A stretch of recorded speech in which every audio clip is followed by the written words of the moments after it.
Thank you for joining us today on Positively Charged Biz. We are here to motivate, inspire, and support our listeners as they write their life stories. We are a proud founding member of the Real Disrupt Podcast Collaborative, and you can check out more awesome podcasts at realdisrupt.com.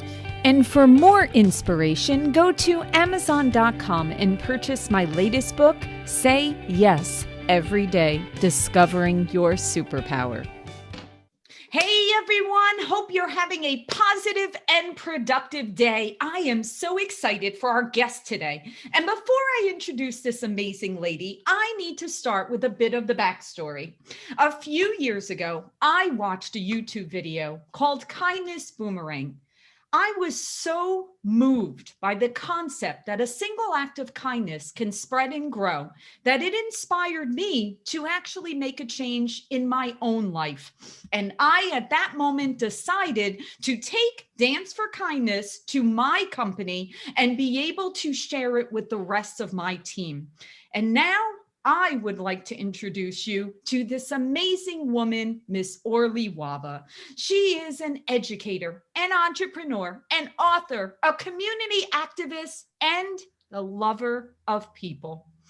In 2011, Orly founded Life Vest Inside with the goal to empower and unite through the power of kindness. Through Life Vest Inside, Orly encourages people to embrace the power of giving back in times of hardship, and kindness, like a life vest, keeps the world afloat. Life Vest Inside gained international acclaim when that video went viral with over 300 million views and counting, propelled her to the TED Talk stage. In 2012, Orly started Dance for Kindness, where people around the globe come together to create a freeze mob and flash mob to the same song, same dance, all happening on the same day, with the purpose of Dance for Kindness is regardless of your race, ethnicity, religion, culture, or socioeconomics, with a common thread that ties us together, being kindness. Orly, I am so happy that you're able to join us today. And this is Orly's second appearance on the show, but she was so phenomenal the first time. And certainly lots have changed in the world since that last time. So we wanted to bring her back and share her story again as she beams her light to the world. So Orly, on the Positively Charged Biz podcast, we like to start at the beginning because everybody has that moment where we decide we're going to make a change. So please take us back to that moment and share your story. First off, Laura, I just want to say, before I answer your question, I am really touched and honored to be here. I really see you as such a powerhouse of a person, and I'm so excited that you invited me back. So thank you for that just beyond amazing introduction. There's lots more to do. I feel like I'm just only touching the surface. But to answer your question, how it all began, it's funny, I find that sometimes the hardships that we go through in our life, the difficult moments, the moments where we feel like things are, going to crush us, oftentimes they push us to tap into something within ourselves that we would not have been able to tap into otherwise. Oftentimes it pushes us to get to another level and to discover what we're really meant to do and to bring into the world. And that's really sort of what happened to me. Ever since I was a kid, and you said it, lover of people, it's really true. That's honestly, I say, all I do is I fall in love with people more and more each day. And I think that that really encompasses everything. But ever since I was a little kid, I've always dreamed of changing the world and feeling in my heart of hearts that I was meant to bring people together.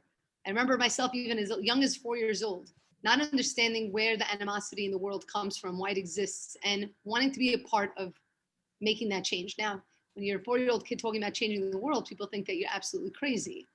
When you're an adult talking about it, they think like you're even more crazy. But, if you know your why in life, I always say that your how is going to find its way to you. The hardship that I went through in my life that really, in a sense, propelled me to take a path that it started off as a teacher to starting Life Vest Inside and to continue doing whatever it is I'm doing today began in my my sophomore year of high school. Really, if you think about it, actually began even in my middle school years. I was a very shy kid. Laura was a very shy kid. I wouldn't talk in front of anybody. Shocking, Orly. I tell you, people don't believe me. They think I'm joking. But I know I spoke on the TED stage, but this was a kid that wouldn't raise their hand in class. Okay, that's how shy I was. And a lot of that shyness or that insecurity started, I would say, in my middle school years. Middle school is a very tough time, right? You're trying to figure out, who you are. There's a lot of cattiness, I guess, that goes on.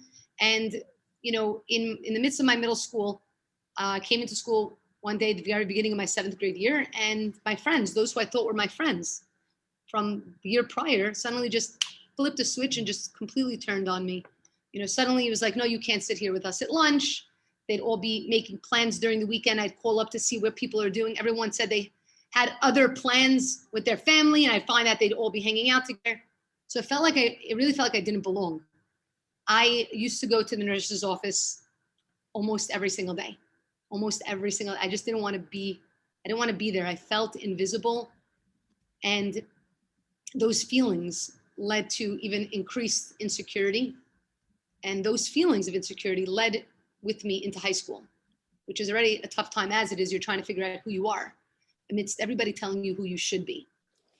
And like I said, I was a very shy kid, but I always loved people. You know what I'm saying? I did. A lover of people is really part of me since I was younger. I always loved people.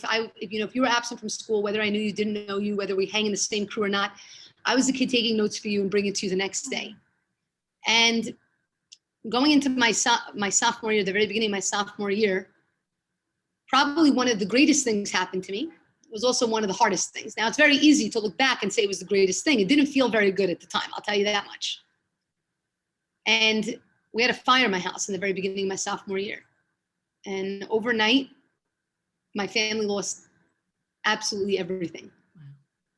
We were okay physically. I mean, I'm one of 5 siblings. We were physically okay, but when your home goes up in flames with memories that you can't necessarily replace, sort of your baby pictures or your home videos, things that connect you to the place. Like, this is your safe haven, home, no matter what's going on outside. You had a bad day in school, you come home. Suddenly it was gone. That place was gone. And it really shook me to my core. And seeing my parents break down and cry did something to me that it's very hard to explain. I remember seeing them the very next morning. And my family, we were moving around for 6 years until we all lived under the same roof. So imagine, wow. I was like a junior in college. Okay. We were all living in different places. It wasn't like that family unit. And we were living in a small little area, all on the same bed. You had no privacy. It was crazy years. But it wasn't just the fire. It was one of those years, which is not hard for us to talk about now. We just came from one of those years, 2020, right? One of those years where everything that could go wrong went wrong. And when you said, no, it can't get worse than this. How can it get worse than this? And then it got worse. And one thing after the next. And my dad had lost his business. And I didn't know at the time because they wouldn't let me feel it. But I found out years later that there were days where they didn't know how they were going to put food on the table. Wow. Things were really bad for my family financially for very, very, very many, many years. And that first year was definitely the hardest. And when you see your parents in a state of hardship, the last thing you want to do is be a burden on them. So I kept my emotions hidden from them. My friends, they didn't know what to tell me. I mean, they're 15 years old. They're going through their own stuff. Like when somebody is going through something rough, maybe they lost somebody, maybe something happened. You feel so awkward around them. Like you don't know what to say. What is the right thing to say? So you just change the subject. And that's what my friends would do. Now, they didn't know all I needed was someone to just hear me out. I just needed to talk, but it wasn't given that outlet, And when you don't have that outlet to communicate those feelings and you just bury them inside, you can't do that for very long. They pile up and up and up until finally it bursts. And when it bursts, you completely collapse. And that's exactly what happened to me. One night I went to bed and I just didn't wake up the next morning. I was just like in a state of sleep. I was sleeping most of the day, crying the rest of the day. I didn't want to talk to anybody. I wasn't in school. I didn't want to continue. I fell into a state of really, really dark depression. Right. But Laura, when I'm saying dark, I mean like suicidal dark. Oh, wow. I just wanted the pain to end. I felt pain all the time, Wow. all the time. And I knew it was killing my parents because I wouldn't talk to them. I wouldn't share with them. So it was just inside eating me up. And I wouldn't talk to anybody. I didn't really trust that people actually cared. And part of that was because I was home from school for several months. And during that time, not one person came to visit me. Not one person called to see if I was okay. Wow. It made me feel like, well, if I wasn't here tomorrow, would it make a difference to anyone? I mean, look, would anyone even notice? Would anyone even care? And it felt like they wouldn't. And I just wanted to stop being here. I was angry at my family, at my friends. I was angry at God. I was angry at the world. I was just angry. And after several months, I was forced to go back to school. I wasn't the same kid, you know. It was like I was defeated. I would just sit in the corner, you know. I wouldn't talk to anybody. I didn't care about my schooling at all. I let everything fall. I didn't want to hear what the teachers had to say. I didn't want to hear anybody had to say. I didn't trust anybody. People would come up to me, Orly, are you okay? Yeah, I'm fine. I would make like I'm very tough.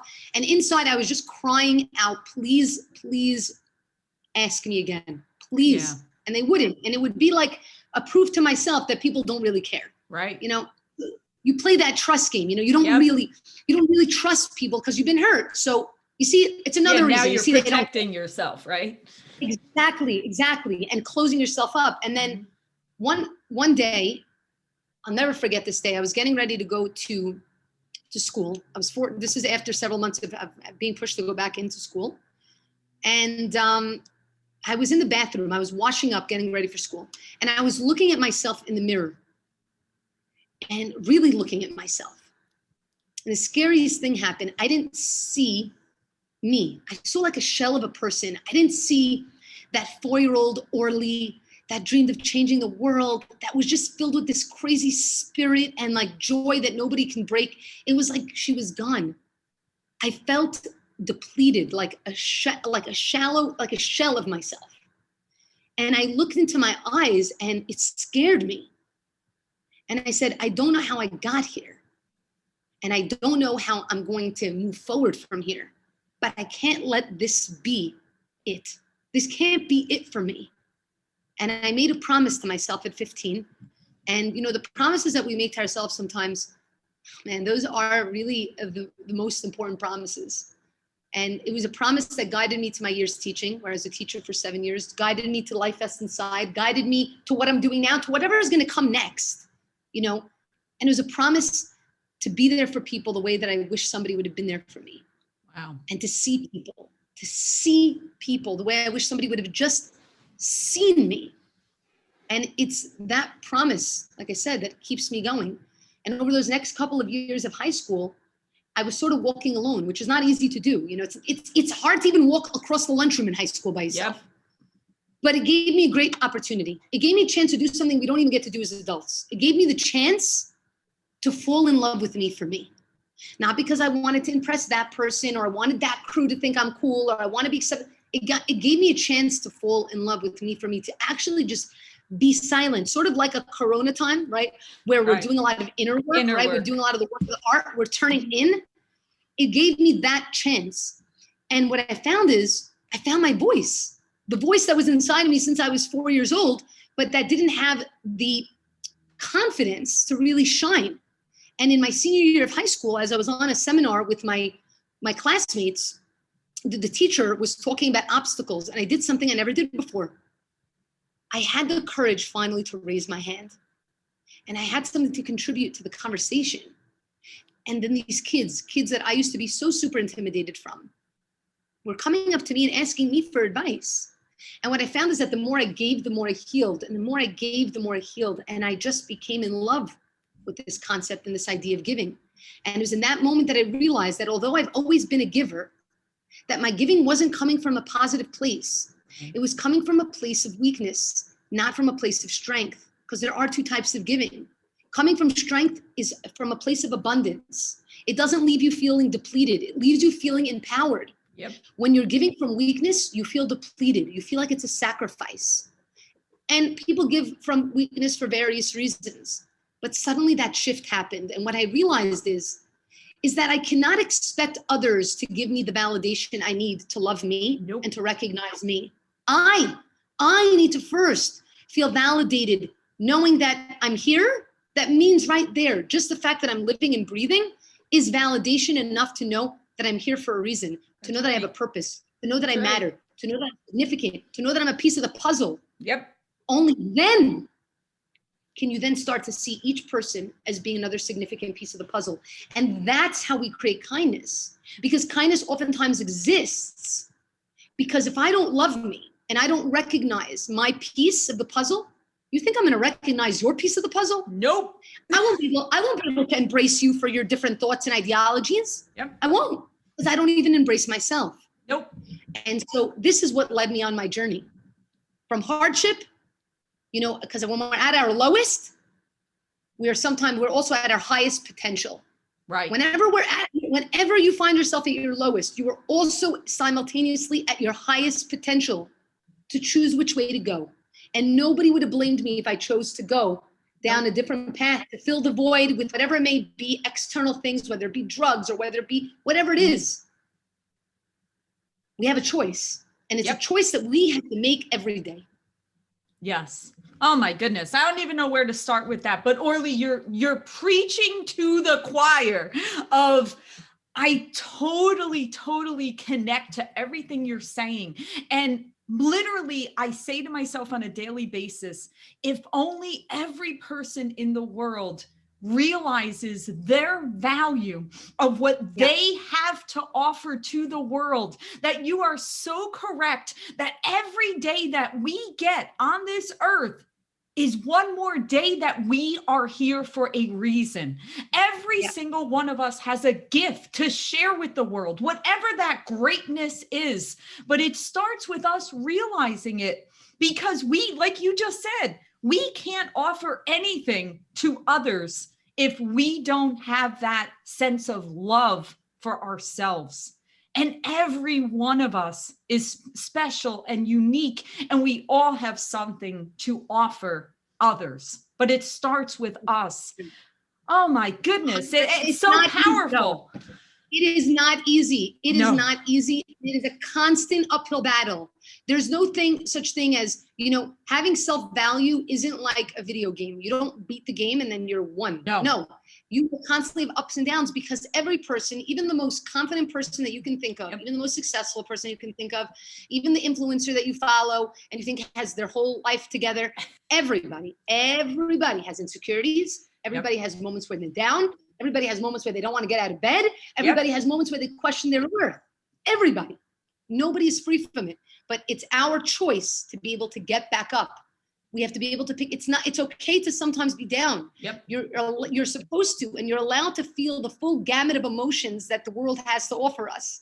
But you have to be able to know, to be able to pick yourself back up. It's not easy, but it's a choice that only you and you alone can make.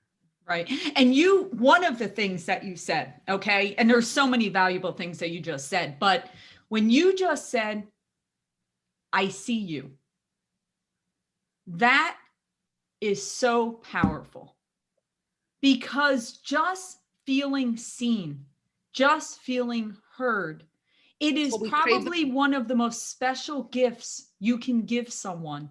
Because so many times we're not truly seeing others. We're not truly hearing others, because we're so caught up in what our drama is, whatever that is, right? That we're not truly seeing others, and being able to see people for whatever that light is. It's not the outside. It's not the external. It's the internal. It's the soul. It's the heart. Once you can get down to that connection, that's beautiful. That's the magic, right? You're no longer seeing like a title or a position or a dollar sign. This person is worth this, or this person has this much social media following, or this person is that. I tell you, the word "I see you" has come up so many times for me in my life. And so many of those times, it's been engaging with people that are homeless. I have to tell you something, okay? Tell us. but I have so many stories like this, but oftentimes, you could be walking by somebody and you might not have any dollars on you, because today's world, we all use credit cards. I barely have, I don't generally carry cash on me, right? So sometimes we walk by somebody and we feel guilty, and this is to do with anything. Okay, we feel guilty. We feel uncomfortable. So what do? We make like we didn't see. Yeah. At the window, we're driving. We're gonna keep going, right? Very often, even if I don't have a dollar on me, I just stop. I see them, and I'll say, "Hey, I wish I had some, money on me. I don't happen to have anything. But what's your name? What's your name?" Wow. And they share their name, and we start just asking a person their name. Yeah. Having a conversation. I can't tell you how many people that are homeless that I've spoken to. I didn't give them a dollar. Okay, didn't give them a dollar, and because we had a conversation, they said to me, "You see." That's been the most common phrase that has been told to me when I'm engaged. You see. You know what that means? It means everything. It's more valuable than the dollar. That is for sure. It's seeing people. And the thing is, we have the opportunity to see people every day. We have choices that we make. You're talking about the Kindness Boomerang film, right? Yep. That film is only about choices. It's not even about kindness. It's about choices. Each person in this film had a choice. They may be rushing to get somewhere. Something's running late. You can either stop and engage. It takes a few seconds to stop and engage, or you can make like it is. You can keep on walking by. But the most important person to see first, before you can see outward, is to see inward. You need to see yourself. And that is the key to everything. You need to see you. And then you're going to start seeing people a lot easier. You start seeing them. How do you do that, Orly? How do you see internal? That's a really good question. And the truth of the matter is, I feel like every person is going to have their own journey. So I'm not the person. I'm not going to ever say to somebody, "Here's how you do this." Yeah, here's step one. 2, step 3. What I could say is, I could tell you what worked for me. I believe that everyone in this world takes their own journey. Everybody has their path to get back to who they are, right?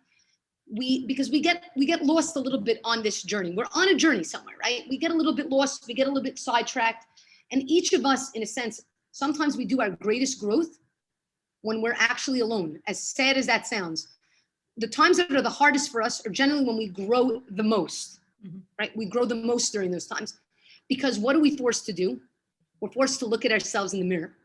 It's not so easy to look at yourself in the mirror. It's much easier to not look at yourself in the mirror, because then you have to see that person and say, who is that person? Am I proud of that person? What do I want from that person? Who do I want to be? COVID, with all of the horrible things that it brought to the world and the pain, it also brought us that lesson. Yep. It did. It brought us the lesson of looking inward, because everything was silent. The busy work we were doing stopped. It was a different kind of work. The real work is the work of the heart. And the work of the heart is the hardest work to do. It is the hardest work to do, because it requires us to ask ourselves questions. Who am I? What are my values? What is my character? How do I want to be remembered? How do I want to be known? And not to be ashamed of what the answers are. The reason we don't like asking the questions and looking in the mirror is because oftentimes we don't want to hear the answer. Right. Because it's scary. Well, that's part of that busyness, right? People were filling so much of their time with this busyness, because if you slowed down and you actually thought about the situation, maybe you don't like those answers. So when you're filling your calendar with back to back to back to back and running all over the place, you don't actually have to slow down to get those answers. So you're right. And I'm curious, I mean, Orly, the first time you were on the show was literally maybe towards the end of March. So March of 2020, we were right in the thick of the beginning of shelter in place. And we were speaking about how do we deal with this. So now let's fast forward. Here we are now, practically a year later. What have you seen? Okay, so what have you seen that transpired, and how did we collectively change during this time? And do you think we learned some valuable lessons that actually, as a society, will we be better because of the lessons we learned? You're asking such a great question. I think we've learned probably in this 1 year more lessons than we've learned in many, many years. Again, I'm not putting aside, and it's very important, the pain that people have gone through, okay? The pain that they've gone through in losing loved ones, and in terms financially, it's terrible, okay?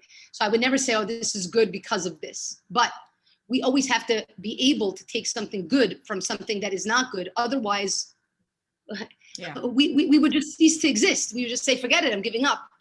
I think that the biggest lesson that we learned is we learned to look inward into ourselves, into our home, okay? Even when it comes to kindness, right? It's always easier generally to do kindness outwardly, right? Oh, you volunteer at a soup kitchen, you go to an old age home.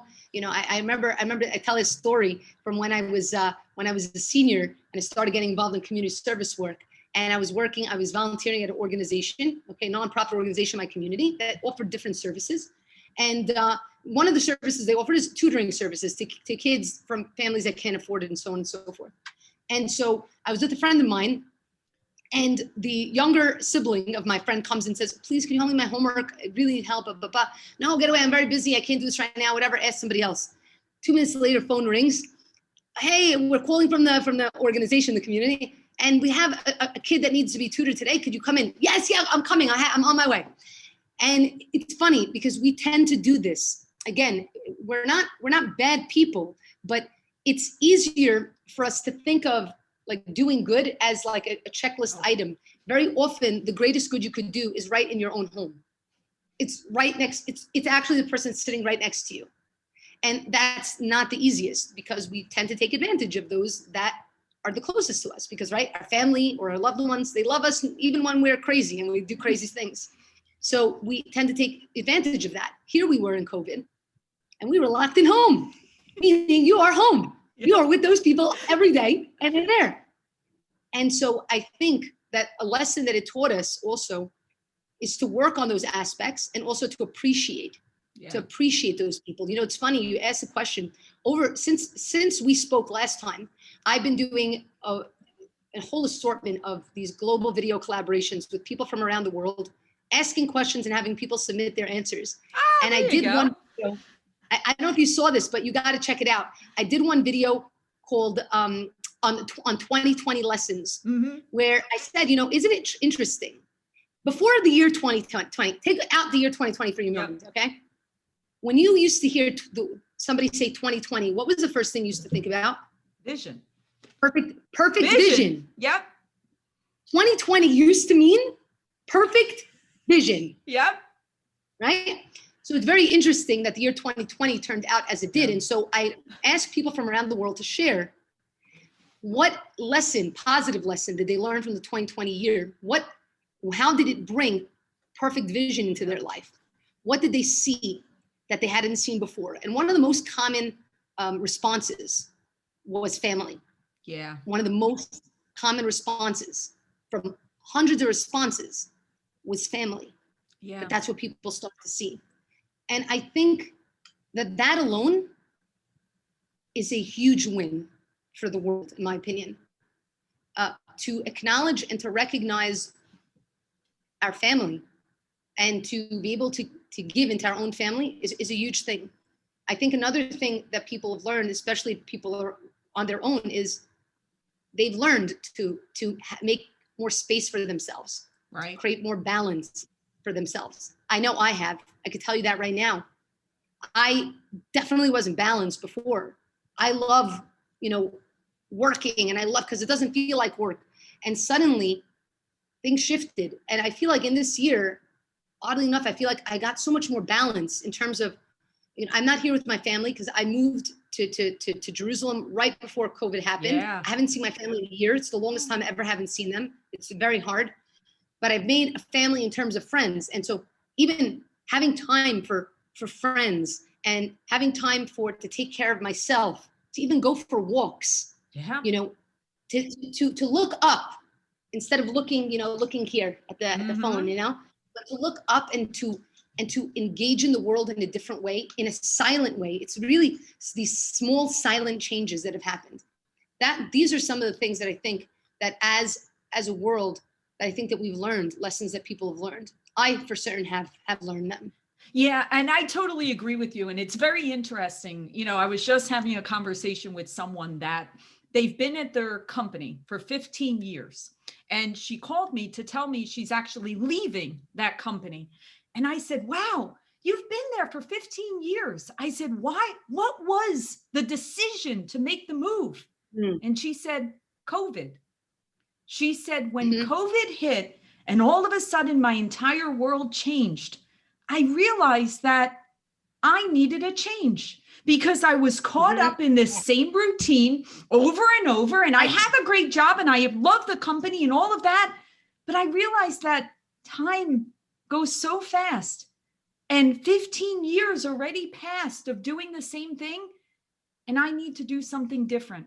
I need to make a change in my life. And it was because of 2020 that it made me make that change. And I will tell you, Orly, I saw that happen many times in 2020 because all of a sudden we realized, yes, because we realized how short life was and how precious life is and how we can't get caught up in these routines of doing the same thing over and over again. We have to, like you, and I love when I had someone say to me, I saw blossoms on the trees in my backyard and I didn't even know those trees had flowers because I never looked at them before. Look, I never saw our vision.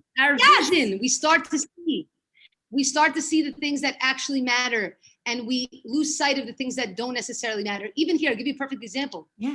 Weddings. Oh, yeah. Now I can tell you, now weddings is a crazy, what kind of a million-dollar industry is weddings, right? People go broke because of what they spend on the wedding, right? They'll have to take out a second mortgage because of a wedding that they. For what, right? For like the flowers that will die the next day, for the thing, and suddenly what happened?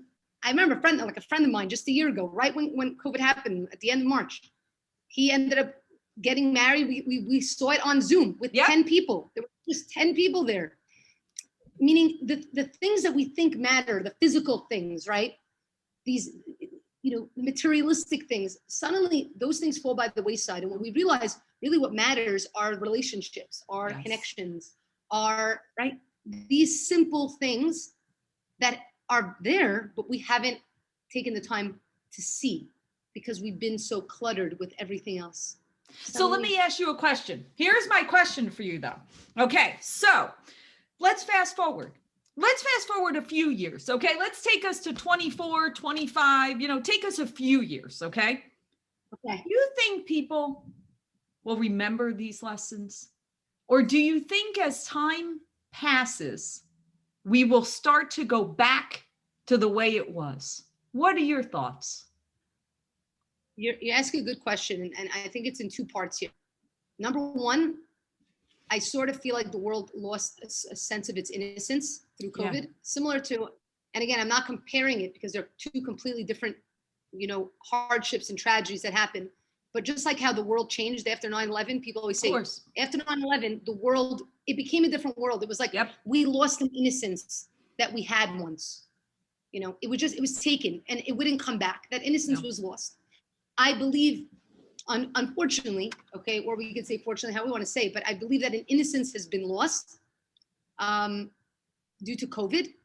And part of me is sad that innocence, the good parts of that innocence, won't be back. I don't know how long it's going to take for us to get back to a regular place, but I hope that we don't simply just go back to how things were in terms of the way, not in terms of the physical way that we connect, but in terms of the way in which we, emotionally connect with one another and how we know what is important in life. I really do hope that those lessons stay with us. However, so I want to be very hopeful about that we're going to remember this, that we're going to remember those lessons. And I hope the reason we remember them is not because COVID is going to continue to keep us separated and not be able to hug one another. I really hope that doesn't happen.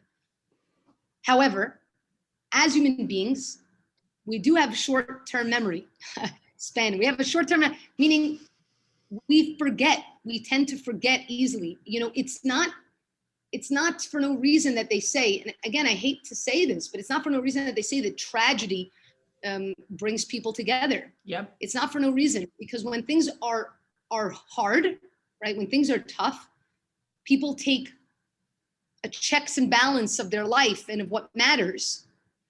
If we don't continue to set for ourselves, because we don't need another COVID to happen to remind us. We shouldn't have to need another COVID to remind us of what matters. I hope that each and every one of us individually will set reminders for ourselves, because it's easy to forget. It's easy to fall back into something. It's easy to fall back into a cycle. It's just easy. And the only way that we can ensure that doesn't happen is for each of us to take on that responsibility for ourselves, to do something, whatever that something may be, that will remind us, whatever that may be, that will remind us, whether it's something that we write or whether it's something that we have up on our wall, whatever it is, or something that we say each day, whatever it is, a practice that will make sure we don't forget that, even though we should hopefully go back to the normal way in which we embraced one another, that we shouldn't go back. No. We shouldn't go back to how it was, because we weren't living at our best potential back then.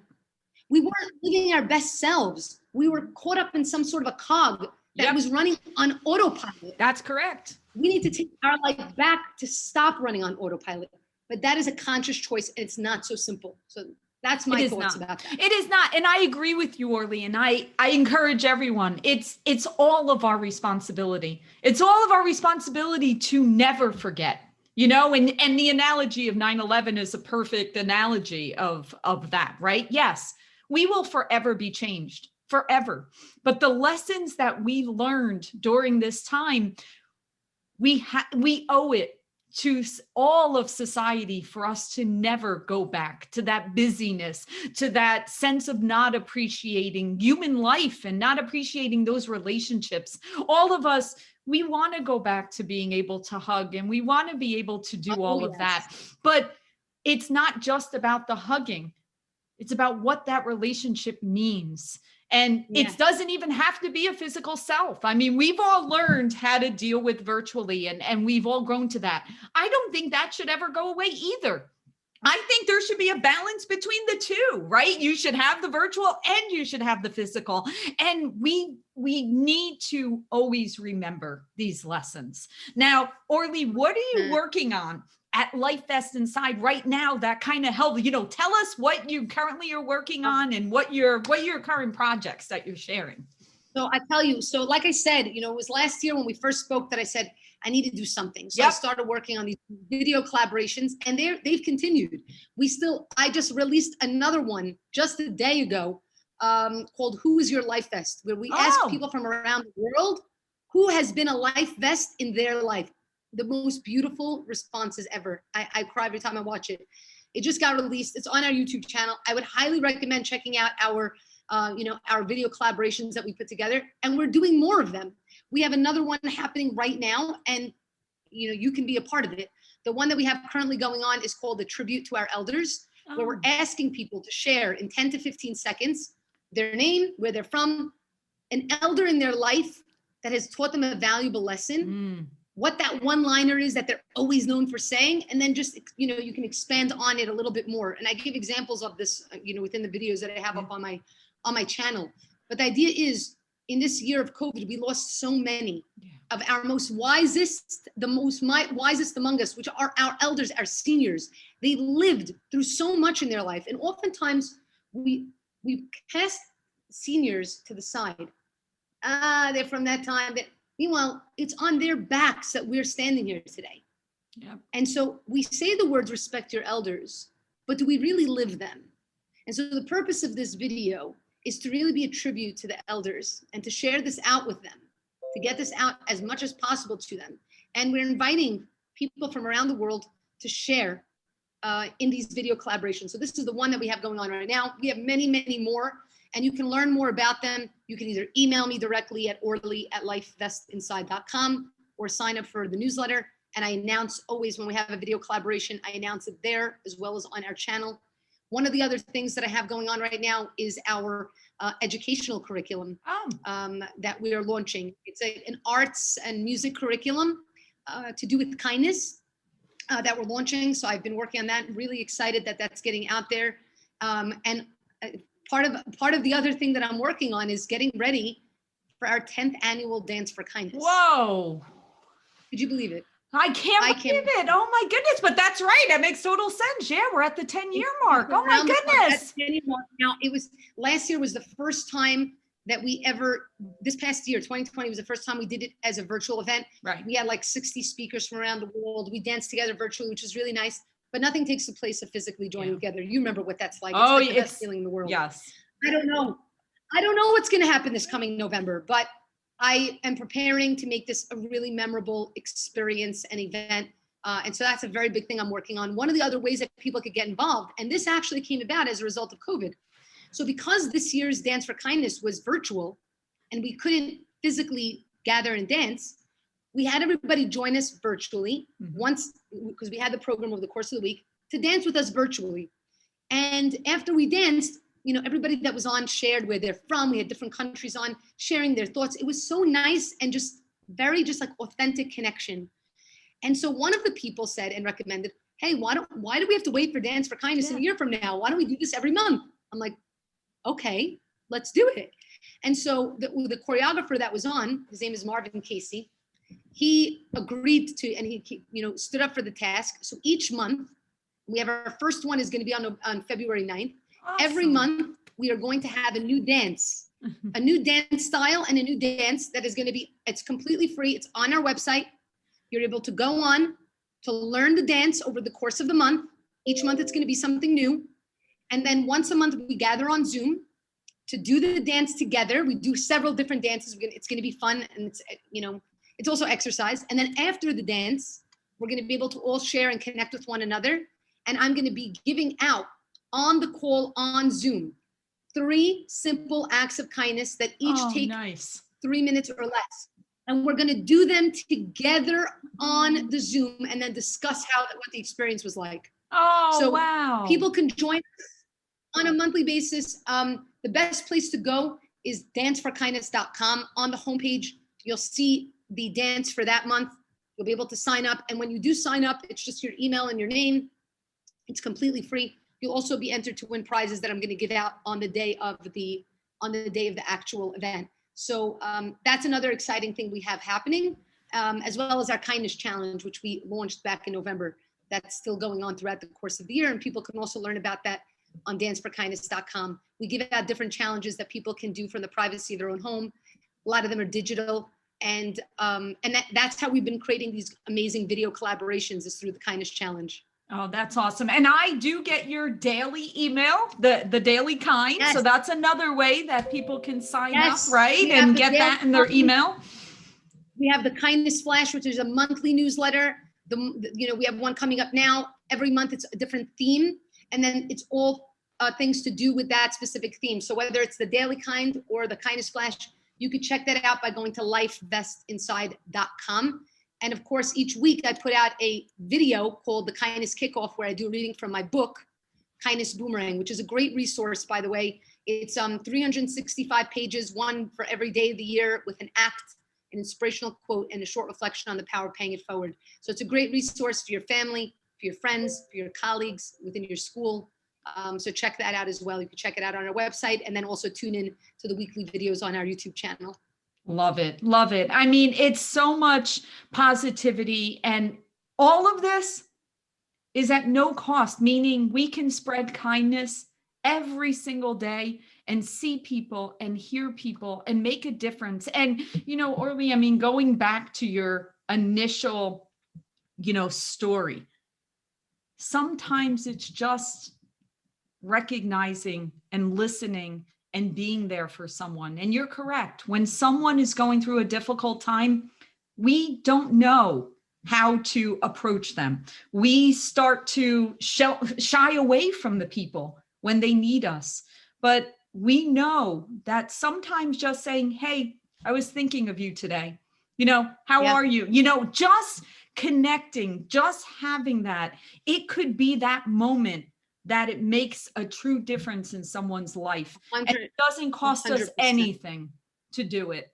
So we just about everything. Yeah, you don't even need to fix it. You just need to listen.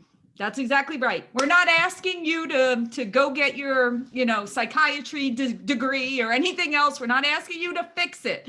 We're just remember that we all need that human connection. And don't think just because you're seeing a highlight reel on social media, don't think that everyone is roses and rainbows and sunshine, because they may need that personal connection. So just keep that in mind. Orly, you are a true light to the world. Thank you so much for coming back and sharing this, because we certainly know that we all need this right now, and we will continue to always need it. It doesn't matter what's going on in the world. Kindness keeps the world afloat. So thank you so much. Thank you so much. Take care. Thank you for joining us for another episode of Positively Charged Biz. I'm Laura Brandeo, and we are here to motivate, inspire, and support our listeners as they write their life stories. If you have an inspiring story, please email me at laura@positivelycharged.biz. And remember to subscribe to hear more great guests. And connect to us on Facebook at Positively Charged and Instagram at Positively Charged Podcast. Until next time, we wish you a positive day.